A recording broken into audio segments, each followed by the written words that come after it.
सिर धड़ से अलग हो चुका था। हर तरफ मौत का मंजर था। उसकी सांसें अब थम चुकी थीं, लेकिन तभी उसके साथी उसे वो शपथ याद दिलाते हैं जो उसने जंग शुरू होने से पहले ली थी। उसके बाद जो हुआ वो पहले ना कभी हुआ था और ना आगे कभी हुआ। चलिए जानते हैं उस सिख योद्धा की कहानी जो सिर कट जाने के बाद भी खड़ा हुआ और दुश्मनों को धूल चटा दी। ये साल 1757 का वक्त था जब अहमद शाह अब्दाली पूरे भारत को लूट रहा था और यहाँ के हिंदू और मुस्लिम औरतों को जबरदस्ती गुलाम बनाकर अपने साथ अफगानिस्तान ले जा रहा था और उनकी इज्जत को भी भरे बाजार में नीलाम कर रहा था। ऐसे में उसके खिलाफ एक 75 साल के आदमी ने जंग का ऐलान कर दिया और अपनी सेना लेकर तब तक उससे लड़ता रहा जब तक उसकी सांसें चलती रही। हम बात कर रहे हैं सिख सेना के सबसे काबिल सेनापतियों में से एक बाबा दीप सिंह जी की। बाबा दीप सिंह का जन्म 26 जनवरी 1682 के दिन पंजाब के पहुविंड गांव में हुआ था। कहते हैं जब वो 12 साल के थे तब उनके घर वाले उन्हें अपने साथ आनंदपुर साहिब ले आए, जहां पहली बार उनकी मुलाकात सिखों के 10वें गुरु श्री गुरु गोविंद सिंह जी से हुई। जहां दीप सिंह और उनके घर वाले आनंदपुर साहिब में रहकर गुरु की सेवा करने लगे। लेकिन कुछ दिनों बाद जब वो लोग वापस जाने लगे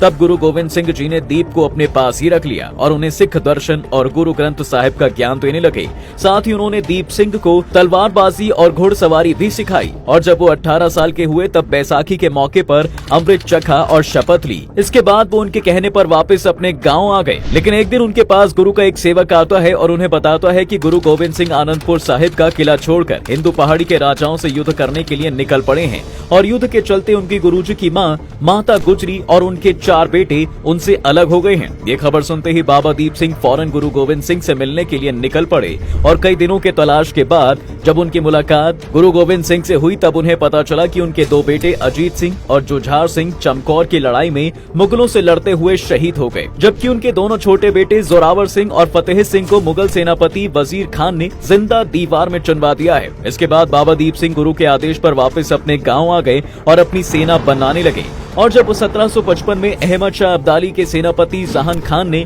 पूरे भारत में आतंक मचा रखा था और भारत को 15 बार लूटकर अब्दाली का खजाना भर चुका था, लेकिन इसके बाद भी उसका मन नहीं भरा था, तो वो अपने साथ हिंदू और मुस्लिम राजाओं की बीवियों और बेटियों को गुलाम बनाकर ले जा रहा था, जिन्हें वो अब्दाली के हरम की शान बनाने वाला था। लेकिन जैसे ही ये खबर बाबा दीप सिंह को लगी, वो अपनी छोटी सी सेना के साथ जहान खान के ठिकाने पर हमला बोल दिया और लूटे हुए सोने के साथ उन सभी औरतों को आजाद कर दिया। लेकिन उनके इस कारनामे से अब्दाली गुस्से से भर गया और दुनिया से सिख धर्म को ही मिटाने की कसम खा ली, जिसके लिए उसने जहां खान के साथ इतनी बड़ी सेना भेजी कि उससे मुकाबला करना नामुमकिन था। जहां खान ने सबसे पहले अमृतसर के श्री हरमंदिर साहिब पर कब्जा करने के लिए हमला कर दिया, जिसे बचाते हुए सिख सैनिकों ने अपनी जान दे दी। लेकिन जहां खान अमृतसर पर कब्जा करने में कामयाब हो गया था और जब ये हुआ तब बाबा दीप सिंह अपने सैनिकों के साथ तलवंडी के दमदमा साहिब में थे और जब उन्होंने ये खबर सुनी वो फौरन अपनी सेना के साथ अमृतसर के लिए निकल दिए और अमृतसर के पास पहुंचकर रुक गए, जहां उन्होंने अपनी सैनिकों से आखिरी बार बात करते हुए कहा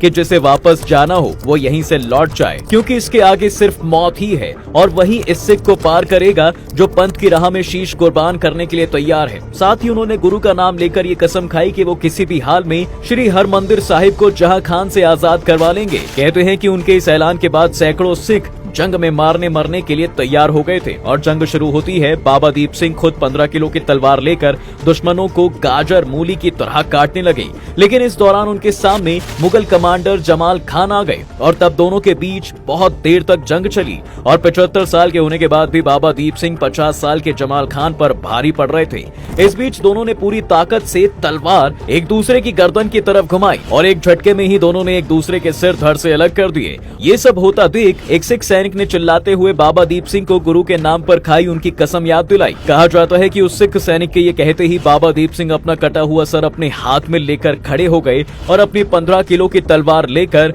फिर दुश्मन पर टूट पड़े और उन्हें मारते हुए हरमंदिर साहिब की तरफ बढ़ने लगे। ये देखकर सिख सैनिक जोश में आ गए और दुश्मनों की मौत बनकर उन्हें अपनी तलवारों से भी मारने लगे। वहीं मुगल सैनिक बाबा दीप सिंह को ऐसा लड़ता देखकर भाग गए, जिसके बाद बाबा दीप सिंह हरमिंदर साहिब पहुंचे और उनकी परिक्रमा करके अपना सिर हरमिंदर साहिब को चढ़ा दिया।